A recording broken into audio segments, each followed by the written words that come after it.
It's been one of the Queen's most difficult years to date. 1992 was famously labelled as her annus horribilis.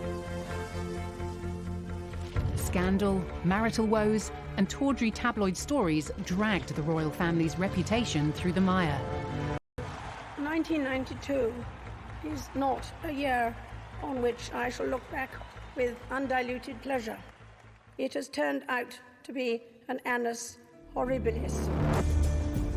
But the past year has seen a sense of history repeating itself. Controversy surrounding her children. The allegations may not be new, but they dramatically raised the stakes, not only for Prince Andrew, but the royal family as a whole. I would say no way back now for Prince Andrew. Serious family fallouts. Have you spoken to your brother since the interview? I haven't spoken yet, but I will do. Queen is a realist, and she knows with all her experience that you can't tell your grandchildren what to do. It doesn't work. Damaging accusations against the institution. There's a conversation with you, with Harry, about how dark your baby is going to be? Potentially, and what that would mean or look like. A global health crisis that consumed Britain. The Queen is presiding over a nation which couldn't make any sense of what was happening. The fear was profound. And the death of her husband after 73 years of marriage. That picture at the funeral where she's sitting there all alone, that was so sad. That was the picture that I'll never forget. After this year of tragedy and controversy, can the royal family be repaired? It's an insidious drip, drip, drip of damaging headlines. There was a series of collisions that were happening, and it looked like it was going to get worse, and it did get worse.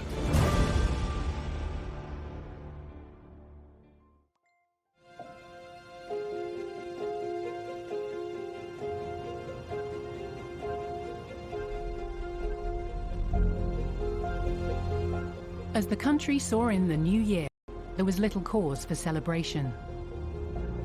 I think the mood in New Year's Day 2021 was pretty miserable, because by then the pandemic had been with us for almost a year. And at that time it was getting worse, not better. People were wondering, when are we ever going to get out of this? When will normality ever return? It was not a happy time in Britain. We couldn't make any... A recorded 77,000 people in the UK had lost their lives to the coronavirus pandemic, many of them elderly. Uncertainty lay ahead for Britain and its monarch.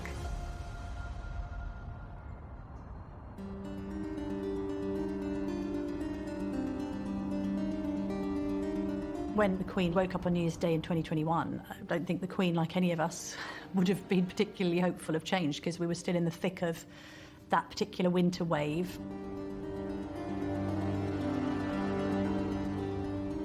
Britain felt like quite a dark place. COVID rates were rising again. People were really starting to struggle with yet another lockdown. Things were very tough, and it was no different for members of the royal family. It did not pass people's attention that the Queen and her husband were in the most vulnerable group of the lot. And I think that made a lot of people worried and uncomfortable. The Queen was 94. Considerable concern for her safety. Terribly important to protect the Queen. If we'd lost the head of state in the middle of this, that would have been an absolute disaster. Keeping the Queen protected from coronavirus was of paramount importance. If the Queen had had COVID unvaccinated, there was a very high likelihood that it would have killed her. Since the start of the pandemic, the Queen had been isolating at Windsor Castle with her husband, Prince Philip. Like the rest of the country, she spent the festive period away from her family. The Queen was acutely aware that they would be accused of abject hypocrisy if they felt that they were above the rules. She leads from the top. You know, if everyone else's Christmas is ruined, so is mine. Prince Edward and Sophie have told us that there were quite a few times when they were talking to the Queen and Prince Philip from sort of ground level, and they were up on a balcony, so that they were all socially distanced. The one thing the Queen would wish to do would be to set an example. In any society, individuals do look for leadership that gives them confidence and comfort. It's very much reflected in the Queen's Christmas message, to encourage people to keep going. Of course, for many, this time of year will be tinged with sadness. Some mourning the loss of those dear to them, and others missing friends and family members distanced for safety, when all they'd really want for Christmas is a simple hug or a squeeze of the hand. Behind palace walls, there were growing concerns for 99-year-old Prince Philip, who'd suffered serious illness in the previous years. Unique bubble. HMS Bubble was the name that was given to the group of people that self-isolated with the Queen and Prince Philip, and that was a name coined by Tony Johnson-Burt, who's head of the royal household. And he was very much likening the kind of camaraderie with that of a ship. And that was quite onerous on those members of staff, because once they were in the bubble, they stayed in the bubble. Once they'd committed, they were in, and that meant that they were there, locked in, and not able to see their own families for quite a huge amount of time. The point was the Queen and the Duke not to get this virus. But because of that, the Queen lost contact with the general public, and she never went on any engagement. All those things were put on hold. The Queen feels that she's got a job to do. It was frustrating not to be able to do her job in the normal way and to get out and to meet people. Isolated at Windsor, the Queen had plenty to occupy her thoughts.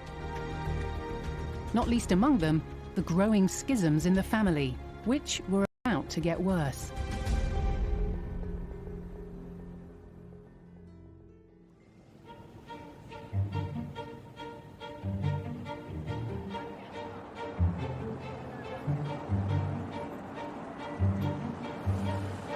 It had been a year to the day since Harry and Meghan had dramatically announced their intentions to step away from being senior royals. The announcement by Harry and Meghan that they were withdrawing was obviously an intensely personal family moment for the Queen. They went off to Canada for a bit, and then they came back, and then they threw all this at the Queen and said what they wanted to do, and she very wisely said, well, give it a try and have a year's probation. The transitional period was put in place as almost as a kind of safety catch, so that should the couple go to America and decide that actually they'd made the decision, had they found themselves unable to make things work, that they still had this opportunity to return and resume. It's almost like granting them a year-long sabbatical, if you like. Now the year was almost up, and face-to-face discussions between Harry, Meghan and the Queen were said to be planned.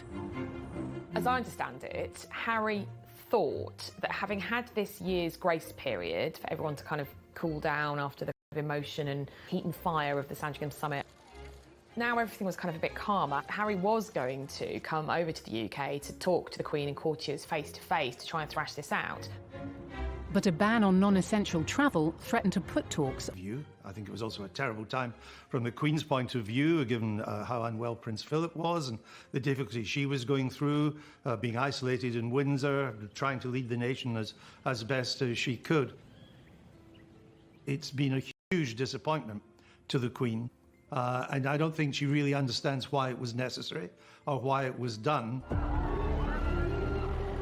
With the transitional year ending, the Queen now faced difficult questions about the Sussexes' future. She sticks to her decisions, so if things go wrong, she never turns around and says, well, who advised me to do that? But very much is aware that she had the final say on what should be done in a certain situation.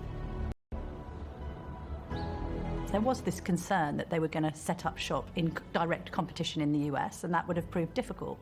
So on one hand, the Queen had the pressure on her to kind of preserve the institution of monarchy, while also trying to preserve her own familial relations with her beloved grandson.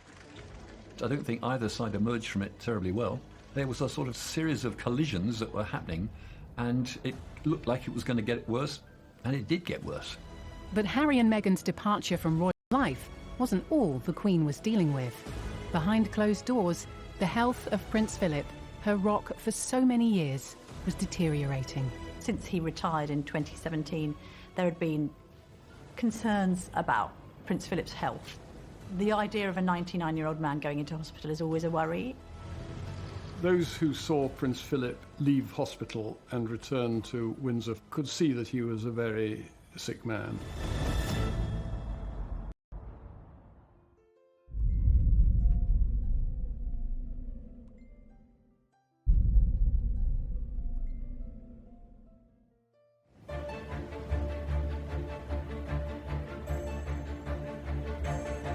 As winter continued, the Queen remained at Windsor Castle with Prince Philip.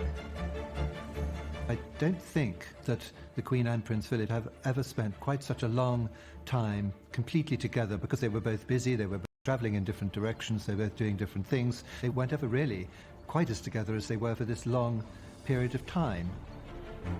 It must have been quite difficult for the pair of them, really, because although the Queen had her principal staff there and a dresser, it was tough. When someone who's been incredibly busy, active all their lives from a very young age, for the Duke, it must have been terrible. He needed always to be busy, and he couldn't do the things that he loves. In the end, it was probably the Queen comforting him.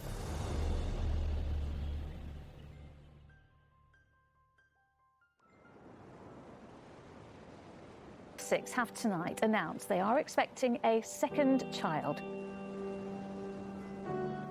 I'm sure the Queen was absolutely delighted to hear the news that the Sussex were expecting a second child, but it is difficult for the Queen because she hasn't been able to see Archie. I think the last time she actually saw him in the flesh was November 2019.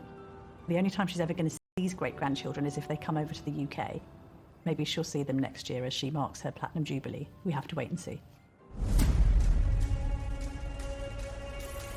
The following day, more news emerged from California. This time, it wasn't so good. It was revealed that Harry and Meghan were to give their first interview since stepping away from the royal family to US talk show host Oprah Winfrey. It came as a huge surprise to the royal family that Harry and Meghan were prepared to do this, and to do it with Oprah Winfrey. There was surprise, some anger, maybe a little apprehension as well, that they were giving this interview, because not only had they cut loose and seemed to want to do their own thing out in California, but that they were going to wash their dirty linen in public. It was much better when the monarchy was more of mystique. There is less privacy, and I think for their sakes that's a pity. News that the Queen's grandson was discussing royal life with one of the world's most famous interviewers sent shockwaves through the royal household and around Britain. It was dominating the newspapers. It was totally dominating the airwaves. When's it going to be screened? And then they were putting little segments out, which was getting people in a state of frenzy almost about it. To say there were misgivings in the palace would be an understatement. Harry and Meghan had already privately aired a lot of their grievances. So when this sit-down with Oprah was announced, the palace probably knew what was coming, and it wasn't going to be pretty.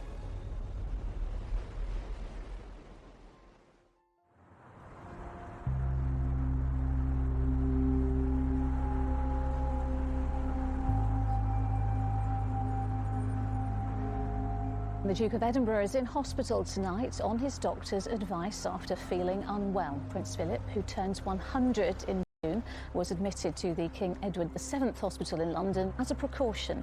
In a statement this afternoon, Buckingham Palace said he is expected to stay there for a few days and is in good spirits. When he first went into hospital, of course, alarm bells started ringing. It was all just a really difficult and uncertain period.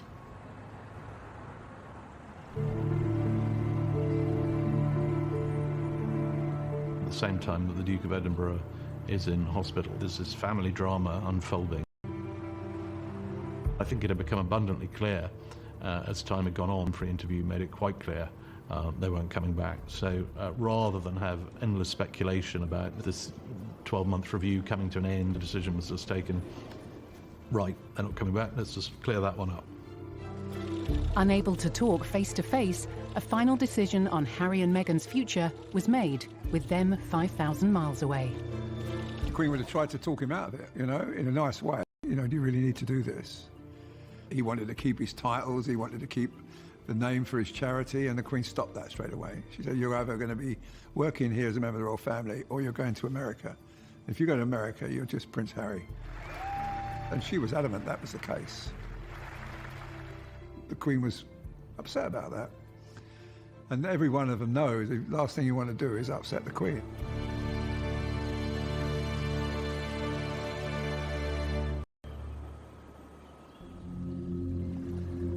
The Queen had taken difficult decisions in putting the monarchy before her family.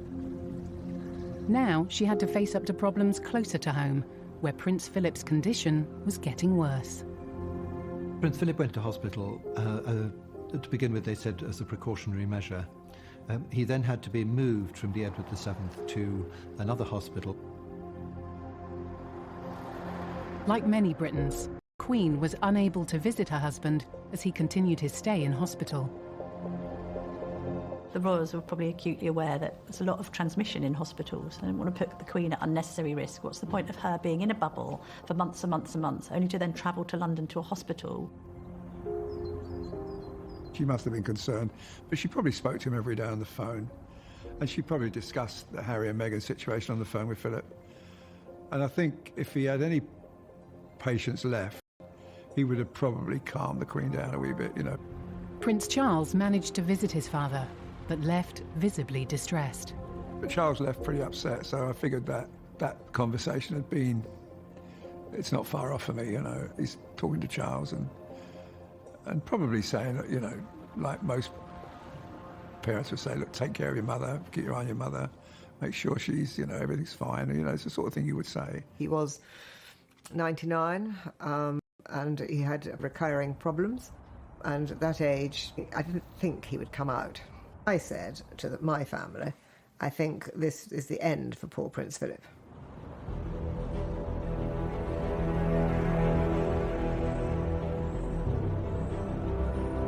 If Buckingham Palace thought the era of explosive tell-all interviews was all over, then it was wrong. The Duke and Duchess's interview with Oprah Winfrey clearly laid out the accusations. This is a image of this country abroad, with accusations of racism and neglect now levelled against it. How much damage has been done? Clearly, the court, the advisors to the Queen, the royal family, were braced for not a great interview. But I think even they didn't appreciate just how bad it was going to be in terms of the claims that Harry and Meghan were making. The biggest and most incendiary claim was obviously the suggestion that a royal, as unnamed even now, was racist or racist about the skin tone of their future children. There is a conversation. Hold up. There's Stop several right now. There are several conversations. There's a about conversation with you, with Harry, about how dark your baby is going to be? Potentially, and what that would mean or look like. It was quite uncomfortable to think that possibly there might be somebody in the family who didn't understand the insensitivity of what Meghan was alleging. That, you know, it definitely cast a very big shadow over the royal family, and because of the lack of precision about the allegation, it was quite difficult to disprove it. The couple also said Meghan suffered from severe mental health problems, that she was suicidal, and that they didn't get help from the palace powers that be. From the palace's perspective, they've literally thrown a grenade into the centre of the House of Windsor, and the royals are having to pick through the wreckage. Any personal crisis, any familial crisis for the Queen is an institutional crisis, because the family is the institution is the family. These claims were massively damaging, because effectively Harry was saying there's something rotten within the institution. The Queen is the institution. He said that I needed to go somewhere to get help. I said that I've never felt this way before, and I need to go somewhere. And I was told that I couldn't, that it wouldn't be good for the institution.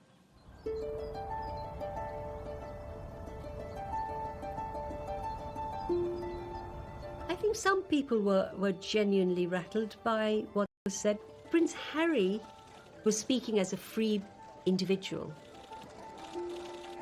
But there's no doubt in my mind that there's great discomfort in the royal family. The difficulty arises is once you start communicating publicly and other issues come in about things that might have gone wrong in different parts of your life. All these things can be dealt with, but they're best dealt with in a private and discreet way. It had a very polarising effect. everyone was sort of more entrenched in whatever position they happened to be beforehand. And in the middle, you would have had, the royal family and the Queen just thinking, this is just very sad. The allegations of racism risked harming the Queen's relationship with the Commonwealth, which she'd been head of since 1952. The Commonwealth, it remains one of the most extraordinary multinational groupings in the world today. To endanger that by making remarks, I think you've got to be very careful before you cause that sort of damage.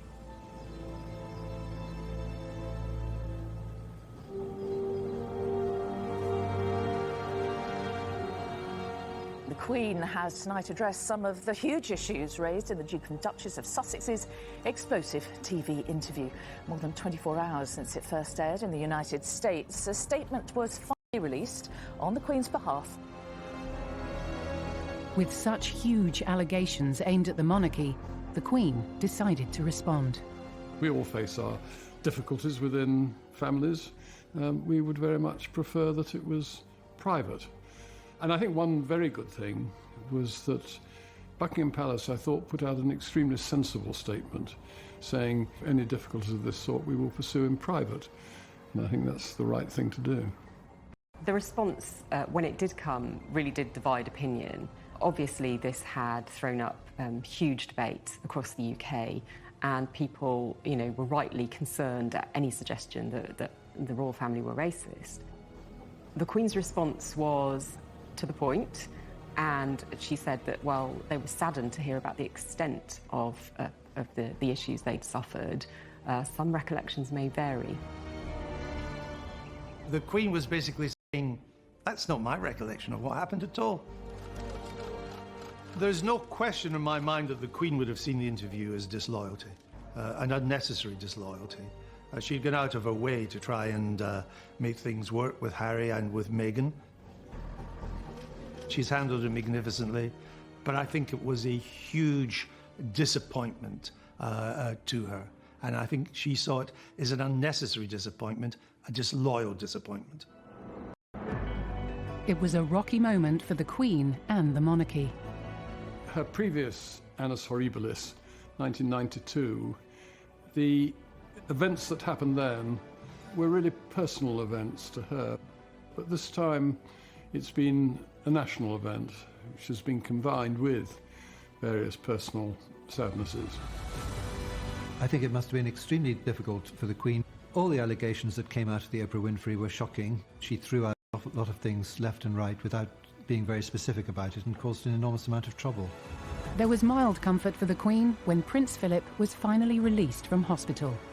But at 99 years old, there were still serious concerns for his health.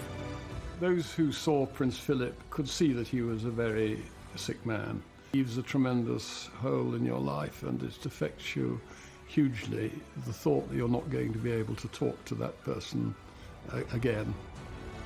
She's had this terrible year because of everything that's gone on with Harry and Meghan and the pandemic grounding her when all she wants to do is go out and about and do her job. And then her husband dies.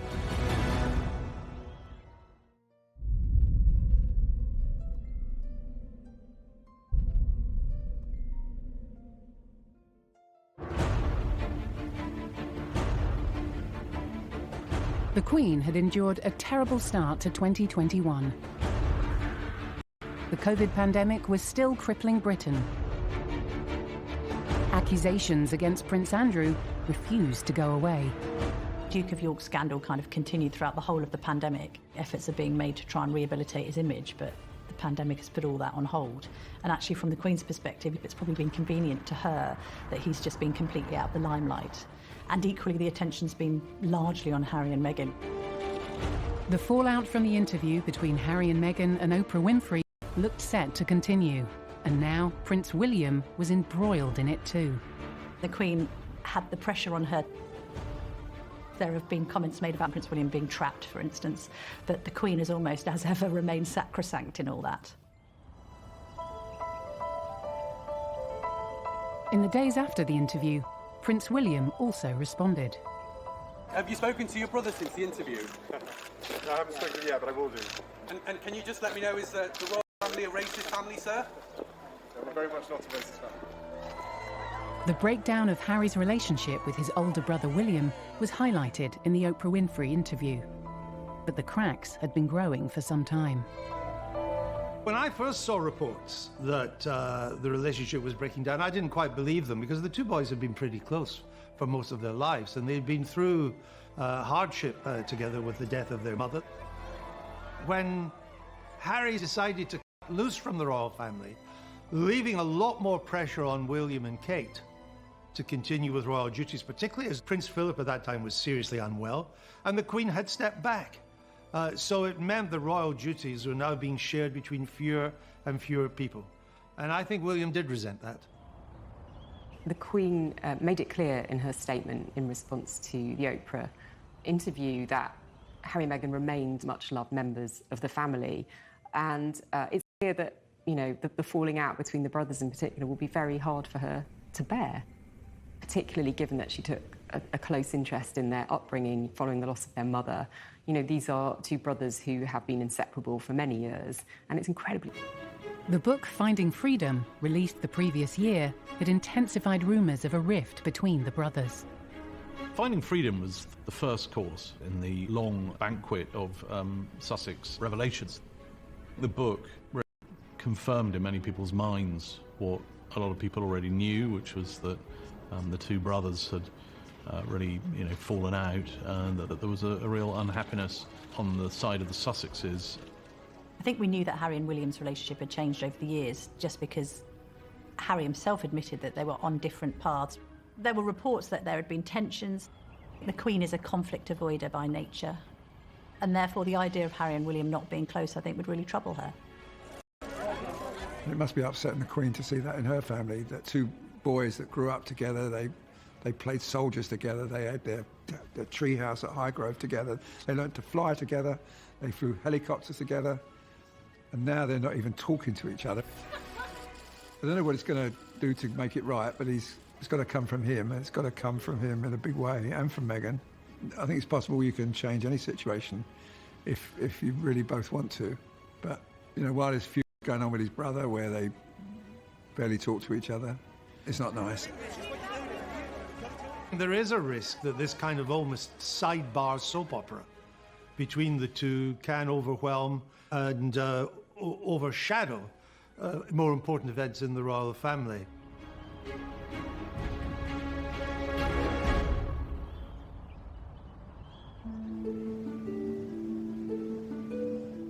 Now, when Prince Philip went into hospital on the 16th of February, it was, we were told, out of an abundance of caution. Tonight, on the 16th of March, he is finally back home with the Queen at Windsor. He left hospital in central London by car after 28 nights. Quite a lot has happened during that time. I'm so glad that he got back from the hospital. I think that was very important to him because he had a very strong sense of history.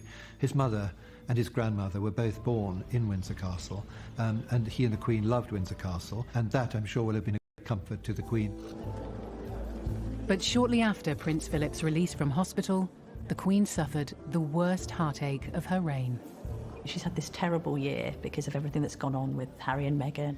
The pandemic grounding her when all she wants to do is go out and about and do her job. And then her husband dies.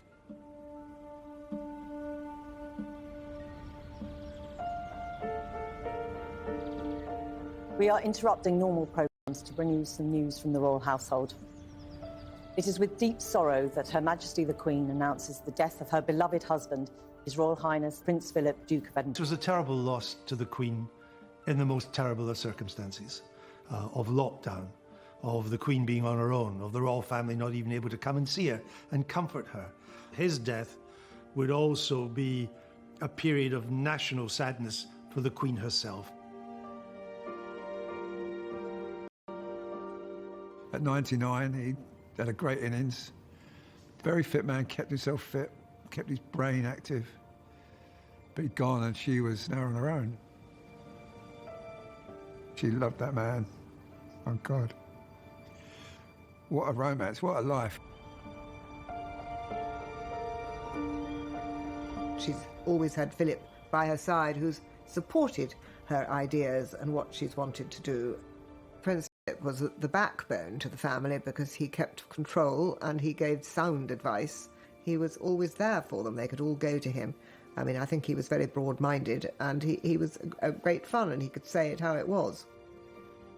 She's quite shy by nature, and I think that combination of character worked very well. They made a great team.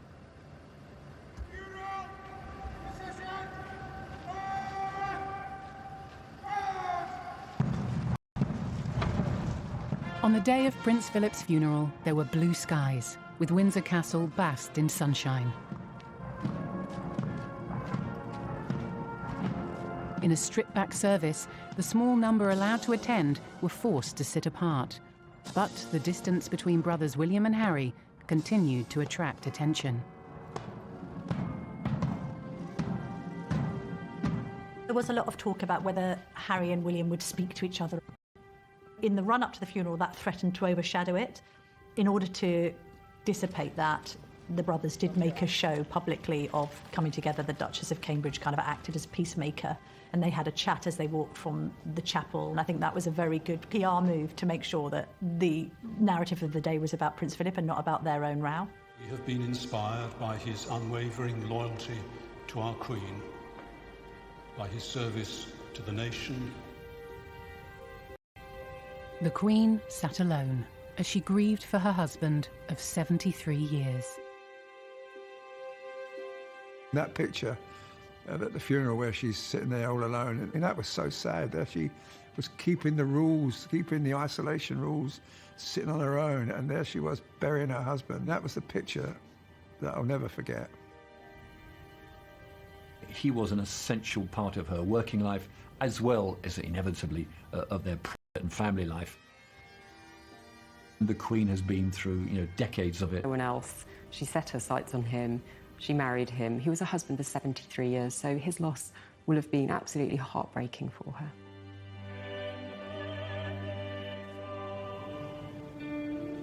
The Queen now had to get used to life without Prince Philip, but things were not about to get any easier. More problems continued to surface as her terrible year went from bad to worse. An official inquiry dredged up a particularly difficult incident from the royal family's past. The Panorama interview of 1995 was a real low point for the monarchy, particularly for William and Harry. To have that regurgitated quarter of a century later was pretty grim for everybody concerned. The interview was basically exposing everything that the public thought was probably wrong about the royal family. So for this to come up again was to raise a subject the royal family wished would go away. And on top of that, the constant coverage of her grandson's troubled relationship showed no signs of abating. All the conversation was in newspaper offices. Did they meet afterwards? Did Harry go and see his father afterwards? If there's a constant, is there a reconciliation? Are they friends again? Is it on? Is it off? It will overwhelm everything else. The soap opera will take over from more important matters. I think William realises that. I think the Queen realises it too.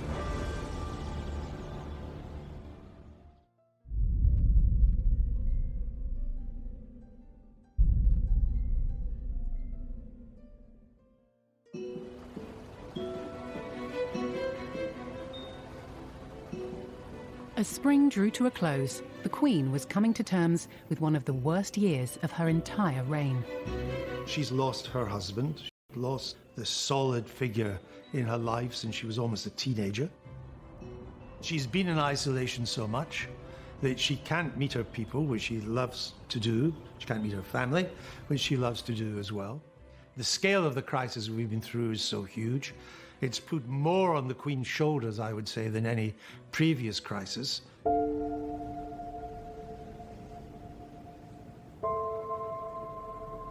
The Panorama interview that changed Princess Diana and the royal family's lives forever was obtained with deceit. What we discovered about the Diana interview with Martin Bashir was basically that Bashir misled people in order to get the interview. In truth, nothing that he did made the interview invalid, although it's now often described as a discredited interview, because Diana was going to say it, and Diana was going to choose Panorama. And I know that because 10 years before she told me, when I was making a programme about her, that what she really wanted to do but she did. I mean, the 1990s were a difficult time for the Queen. The Diana interview, the Andrew Morton book, Diana's death, and how to handle that.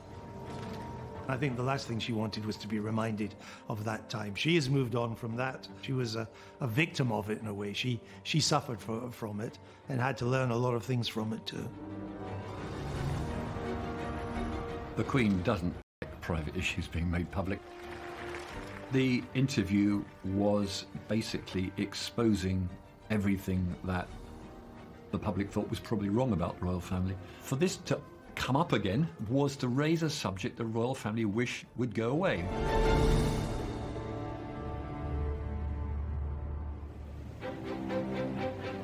In response to the findings, Martin Bashir apologised for using forged documents and said that it was an action he deeply regretted. Bashir added that he believed the forgery had no bearing whatsoever on the personal choice by Princess Diana to take part in the interview. The Queen remained silent, offering support to her family behind the scenes. The Panorama interview of 1995 was a real low point for the monarchy. So to have that regurgitated quarter of a century later was pretty grim for everybody concerned. It was still damaging, all that stuff being brought up again to the institution of the monarchy, and it was something else for the Queen to have to kind of think about ghosts coming out from the past. You know, when difficult things from the past do resurface and have to be faced again, it can't be pleasant. The BBC apologised, and I think that will have helped, in a sense, to draw a line under it.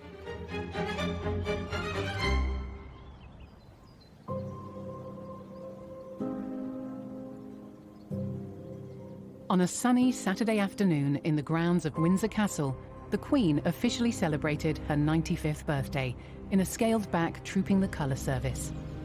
But what should have been a day for celebration was overshadowed by a notable absentee. Prince Andrew did not attend, as rumours and allegations continued to follow him.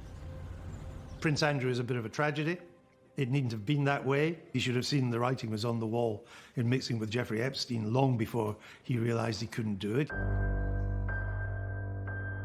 Prince Andrew's friendship with Jeffrey Epstein had been repeatedly questioned after the business tycoon was convicted in 2008 for procuring a person under the age of 18 for prostitution.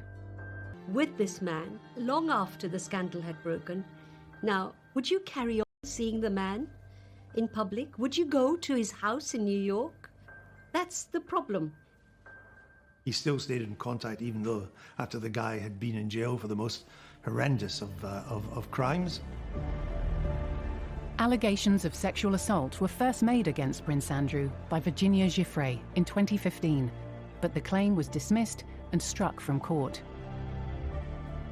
After Epstein was arrested again for sexual offences in 2019, the allegations against Prince Andrew were made public.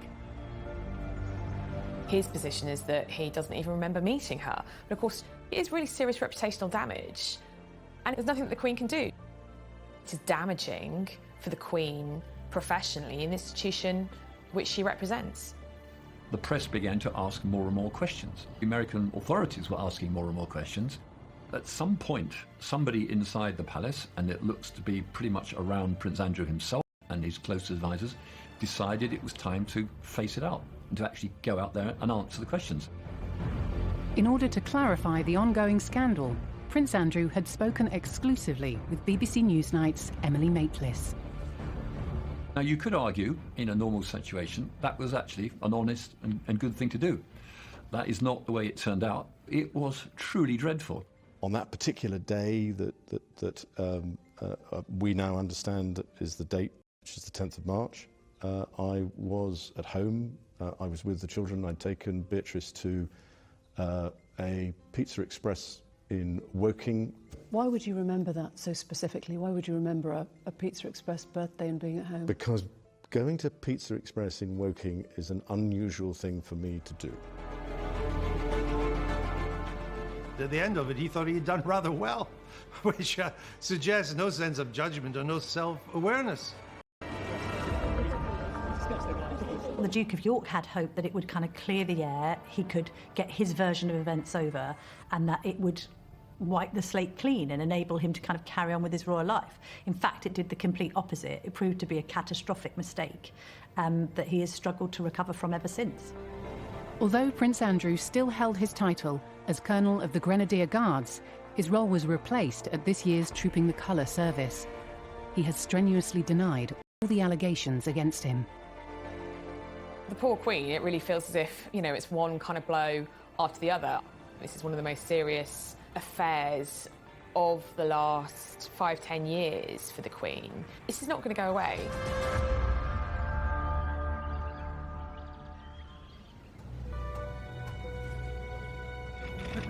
On what would have been Diana's 60th birthday, William and Harry came together in a rare meeting to unveil a statue of their mother at Kensington Palace. Here they were in the same place, in the grounds of their childhood home, the first time they'd been seen together in public since Prince Philip's funeral. Again, the media was dominated by reports of the pair's difficult relationship.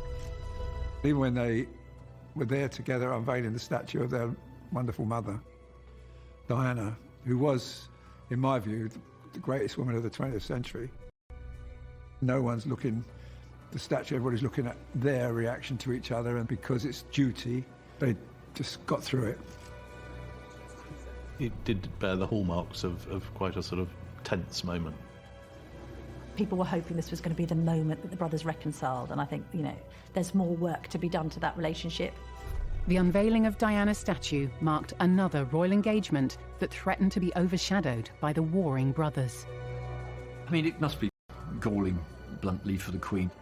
I don't think you ever quite get used to it when it's so close to you personally, to see your own grandsons being cross-examined, in a sense, or their body language constantly being poured over by the press. I'm pretty sure, from what I've been told, that Prince William and Kate are reconciled to the fact that it's broken and it can't be put together. Not in the foreseeable future, anyway. And that they need to go their way, and William and Kate will go their way.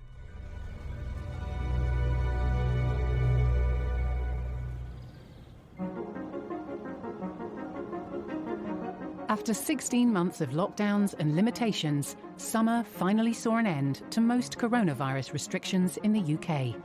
Spirits lifted and temperatures soared. At midnight, nearly all remaining restrictions were lifted, including an end to social distancing rules.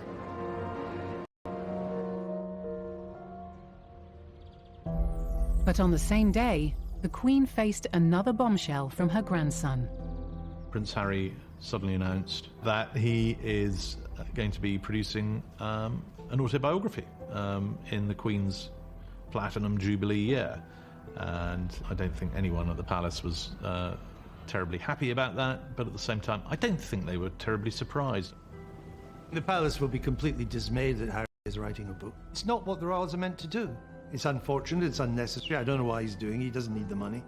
Every time he does something like this, the return will be diminished and diminished and diminished until there's no return.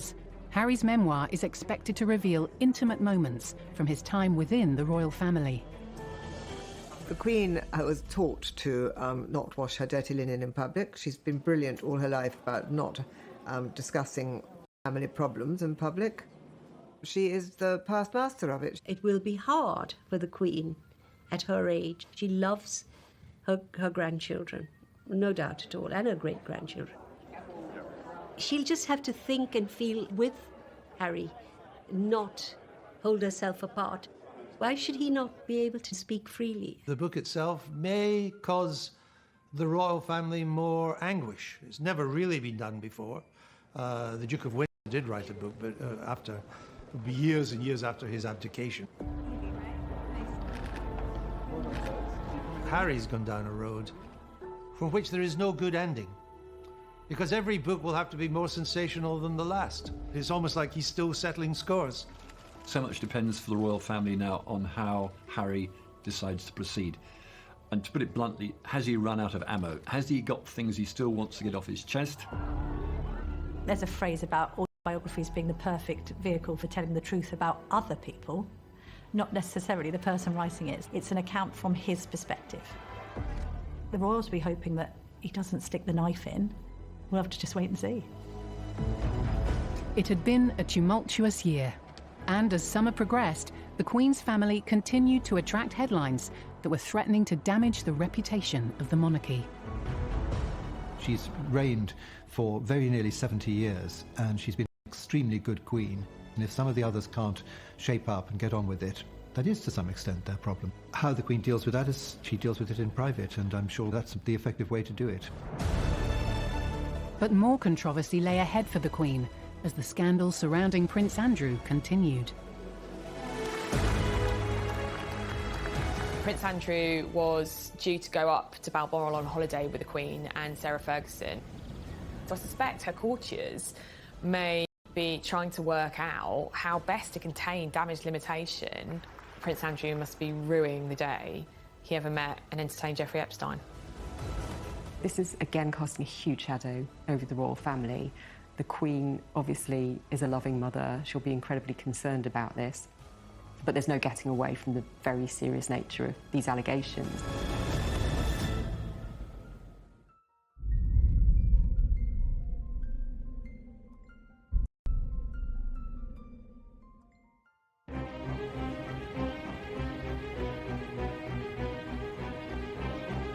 The Queen was living... This year, we've had everybody huddled in their homes every day, her included. And then at the end, when it starts to pick up and the vaccine's here, she loses Philip. That's pretty tough. The Queen's talked about her annus horribilis in the past, and I think that this year is up there alongside that. It's been incredibly difficult. It's been a sort of endless stream of challenges, and set against the backdrop of the pandemic, it's a lot for her to go through.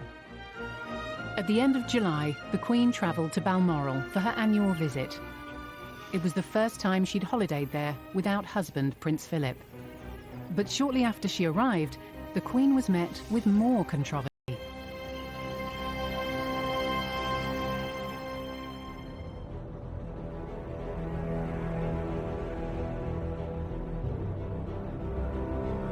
The allegations may not be new, but they dramatically raised the stakes, not only for Prince Andrew, but the royal family as a whole. For the first time, Virginia Giuffre has alleged in graphic terms in a court document that she was threatened into engaging in sex acts with Prince Andrew while she was a child, and when she claims the prince knew she was the victim of sex trafficking. She is suing him directly for damages in a civil case. In August, a legal case was filed against the Duke of York, alleging rape in the first degree, which is quite an extraordinary allegation. And this is a civil case, so it's not a criminal procedure, but it's been brought by his longtime accuser, Virginia Giuffre Roberts. And it's something that is not going away anytime soon. This is again casting a huge shadow over the royal family. The Queen obviously is a loving mother. She'll be incredibly concerned about this. But there's no getting away from the very serious nature of these allegations.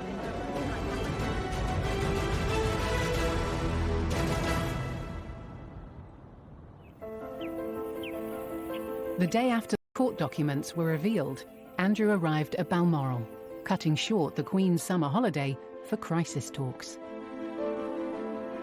Just at the point the Queen thought she might have a break from the difficulties in Balmoral, one of her favourite places in the world, this legal case will have sparked huge concerns again.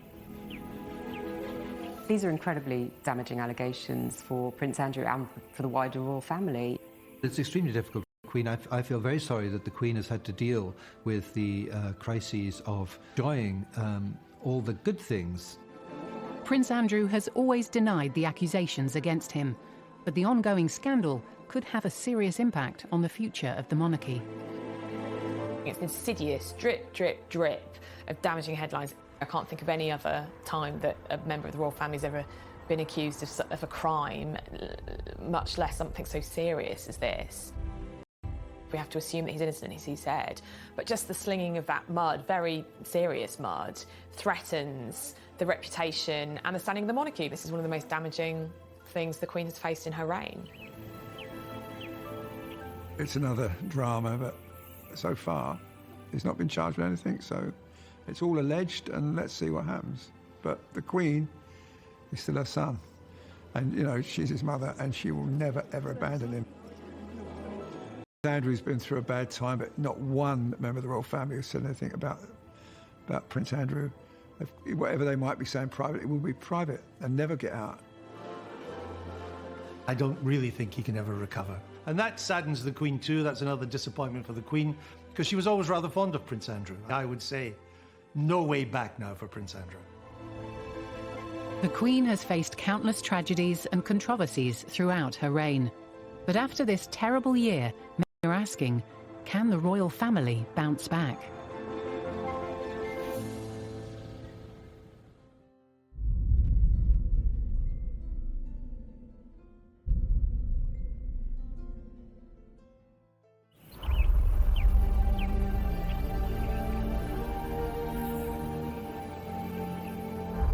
As 2021 continued, the Queen was presiding over an increasingly fractured family.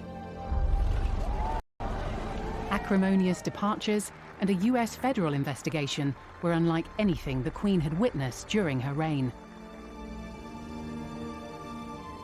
And her children continued to dominate headlines as the year went on. Now, you might not know the name Michael Fawcett, but there was a time when he was an indispensable aide to our future king, Prince Charles. Today, both men were reported to the police over cash for honours allegations. Claims of misconduct from within Prince Charles's camp threatened to bring the monarchy into disrepute after Charles's former aide Michael Fawcett stepped down from his role as chief executive of the Prince's Foundation. It followed claims that Fawcett helped secure a CBE for one of the charity's donors. Did you secure honours for cash? Any comment on the revelations in newspapers the last couple of days, sir?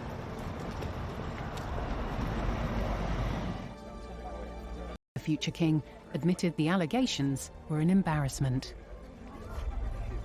With the Queen in the twilight of her reign, the stability and future of the monarchy is paramount.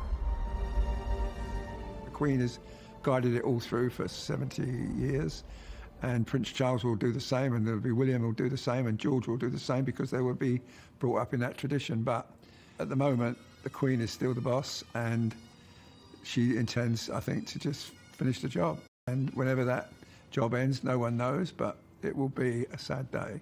And as Prince Charles once said to me, I never ever say when I'll be king, because that's the day my mother dies, and I will be so heartbroken.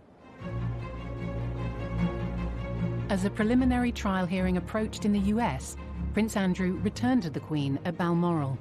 Debate continued as to whether or not the Duke of York should be allowed to keep his military titles. While he continues to hold some military associations, even though they're in abeyance, questions are being asked about it, especially given that Prince Harry has lost his. She should have excluded him from not just public life, from his position in the palaces, right? She didn't do that.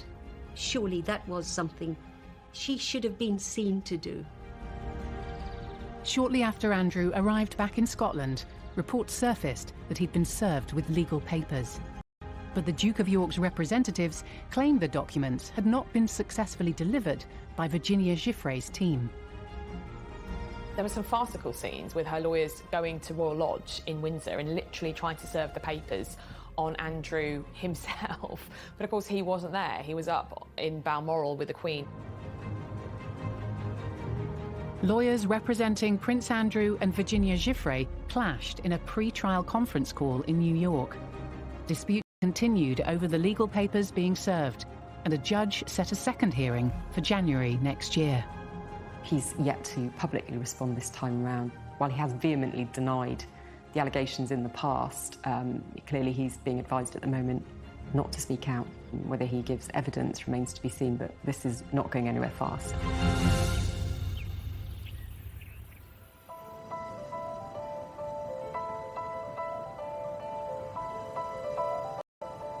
The Queen was forced to pull out of her first public appearance for weeks today with a new health problem. She had been due to watch the remembrance service at the cenotaph, but withdrew this morning with a bad back. With a difficult year coming towards an end, a disappointed Queen had to miss one of the most important events in her calendar. It was the first time in over 20 years that she'd not attended.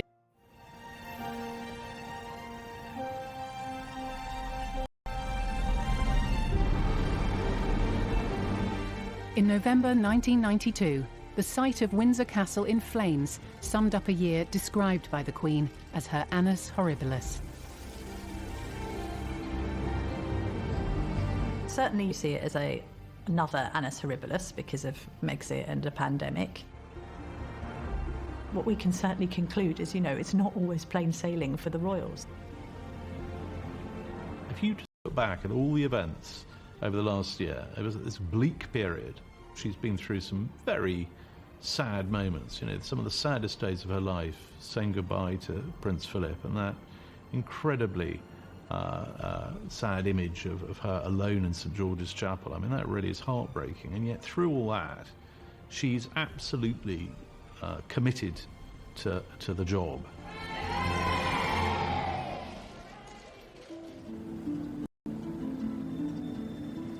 "2021 has been a particularly difficult year, but I think that the way in which the Queen has led us and the way that she's handled it, she's been a role model, as she always is, and I think that that will have deepened the respect and affection that the nation feel for her."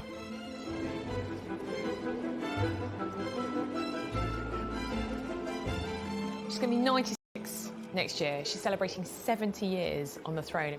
It should be a celebration of every brilliant bit of her reign, but actually when you look at the monarchy in its current state at the moment, it's fragmented, the family's divided, and there are these very serious problems. And I feel really sorry for the Queen because she's worked so hard. She's always put duty above everything. I just hope that there's a period of stability and calm, and so that she can celebrate her Platinum Jubilee with a bang.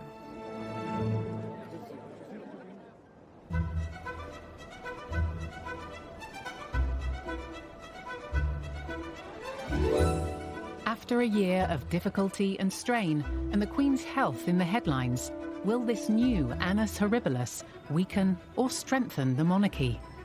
The strength of our monarchy has been, that it is able to adapt. It's always changing, and I think providing that the values are still there, it often changes for the better.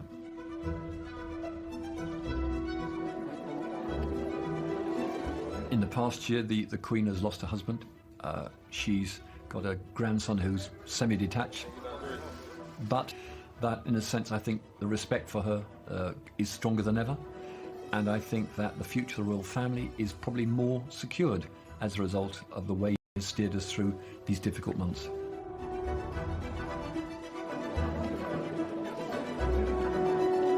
The Queen has shown huge strength of character, strength in the way she does things.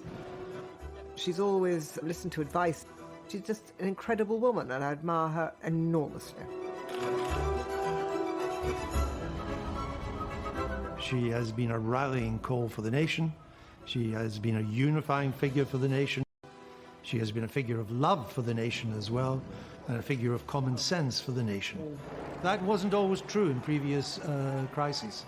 This time she's come through with flying colours.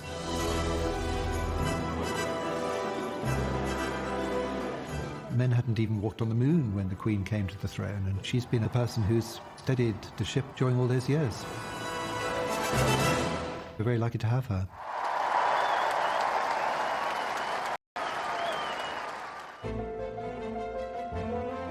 Our royal in the spotlight next Saturday is the Queen's naughty little sister, Princess Margaret, who certainly raised a few real eyebrows. A Scandalous Affair is brand new at 8:40. Next tonight, we all love great entertainment on the telly, but better still when it all goes Pete Tong.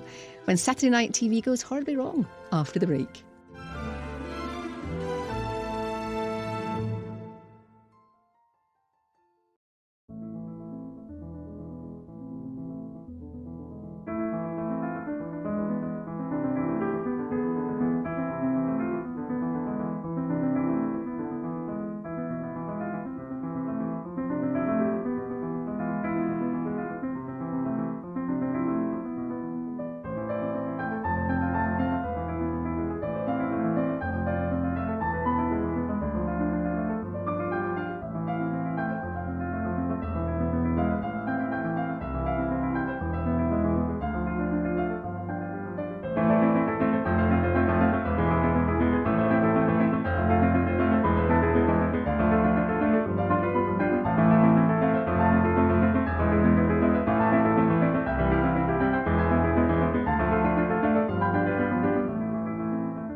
Uncertainty lay ahead for Britain and its monarch.